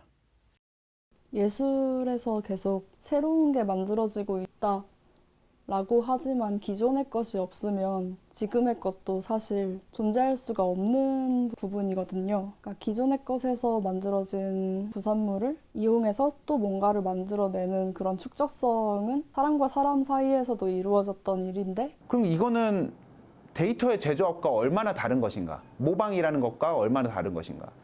모방을 함으로써 우리가 새로운 일을 해나갈 수 있다고 생각하는 것 같거든요. 그걸 해낼 수 있다면 그게 왜 문제인가라는 생각이 들어요. 그런 일을 사람도 하는 일이잖아요. 본질적으로 AI는 사람을 모방하면서 학습이 됩니다. 그 모방이라는 걸 해야 하는데 그거를 어떻게 윤리적으로 활용할 것인가에 대한 문제. 근데 사람도 하면 안 되는 일을 AI 시스템이니까 윤리적으로 해이해진 측면이 있다고 개인적으로 생각을 하는 겁니다. 지브리의 그림을 막 만들어내는 거, 그거를 회사에서 막지 않은 거, 이런 것들이 AI라는 시스템이 한 거니까 내가 윤리적으로 잘못된 게 아니라 얘가 잘못된 걸로 전가시키는 방식으로 해서 윤리적 해이가 일어난 게 아닌가라는 개인적인 생각이 드는 것 같아요. 인간의 전유물이라 굳게 믿었던 창조의 영역을 기계가 완벽에 가깝게 구현하는 오늘날. 예술은 무엇으로서 그 고유한 존재 증명을 마칠 수 있을까요? 신예린 교수는 자신의 논문 1과 0 사이를 통해 혼란에 빠진 우리에게 차분하지만 강렬한 메시지를 건넵니다. 1과 0 사이는 인공지능 예술에 대한 논문인데요. 기술 복제 가능성이 예술 작품과 예술 생산 기제뿐이 아니라 예술을 생산하는 주체 그리고 향유하는 주체로 확장되는 거 아니냐라는 우려 내지는 기대가 팽배하던 바로 그 시기를 다뤘고요. 저자 의도성, 아니면 수용자 의도성, 그래서 의도적인 수용성과 그리고 행위성 관련해서 어떤 생각을 해볼 수 있을 것인가. 논문 1과 0 사이는 인공지능을 단순한 도구로만 보지 않습니다. 기계는 비록 감정을 소유한 주체는 아닐지라도 인간의 명령을 묵묵히 수행하며 예술적 행위를 실천하는 이른바 인내자라고 정의합니다. 예술은 기계가 뱉어낸 차가운 숫자 0과 1 사이, 그 보이지 않는 좁은 틈새에서 피어납니다. 예술가들에게 있어서 인간의 창의력이 이제 무의미해질 것이다. 일자리를 빼앗길 것이다. 이런 것들을 걱정을 많이 하고 있는 상태인데, 결국에는 AI를 썼든 안 썼든 이미지를 선택을 하고 보정을 하고 세상에 이제 발표하는 거는 인간이 주체적인 핵심이기 때문에 AI 때문에 예술가들이 일자리를 잃는다? 본인한테 있지 않나, 본인한테 더 본질적인 물음표가 있지 않나라고 생각을 합니다. 조심스럽게. 네. 결국 중요한 것은 기술 그 자체가 아니라 기술을 다루는 인간의 태도일 것입니다. 작품에 담길 정신적 가치를 어떻게 지켜낼 것인가 하는 물음말입니다. 인공지능이 만들어내는 2차원의 화면 너머, 그 속에 담길 의도와 가치, 목소리는 여전히 인간이 묻고 답해야 하죠. 기술은 변했지만 무언가를 만들어내고 싶어하는 인간의 열망은 변하지 않았습니다. 부산국제 AI 영화제 현장에서 마주한 창작자들의 눈빛은 인공지능 시대의 예술이 나아가야 할 방향을 보여줍니다. 제2회 부산국제 AI 영화제, 지금부터 여러분의 박수와 함께 그 여정을 시작하도록 하겠습니다. 박수 부탁드립니다.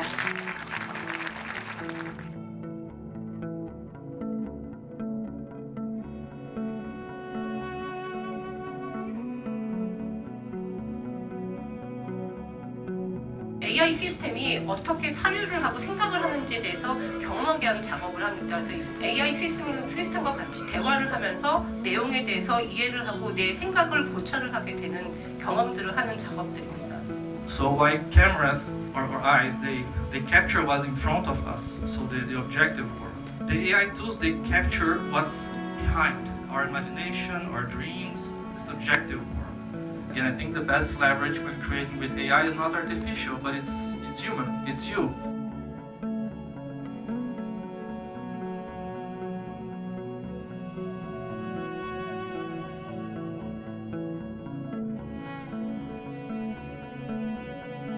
이미지 생성은 거의 미드저니로 했었고 음악은 수노로 만들었습니다. 습관처럼 관습적으로 얘기하잖아요. AI가 영화를 없앨 것이다, 혹은 AI가 창작의 영역마저 침범할 것이다 라는 우려들이 있는데, 오히려 지금으로서는 창작이 막혀있는 분들에게 새로운 어떤 가능성과 희망을 줬다는 점에서 어쩌면 AI를 어떻게 활용하기에 따라 좀 다르게 우리가 또 쓸 수 있지 않을까? 예술도 기술도 심지어 인간마저도 그 본질은 변하지 않았습니다. 변해야 하는 것은 새로운 시대를 맞이하는 우리의 태도일지도 모릅니다. 그리고 우리는 이곳에서 다시 한번 질문을 던집니다. 예술은 무엇으로 예술이 될까요?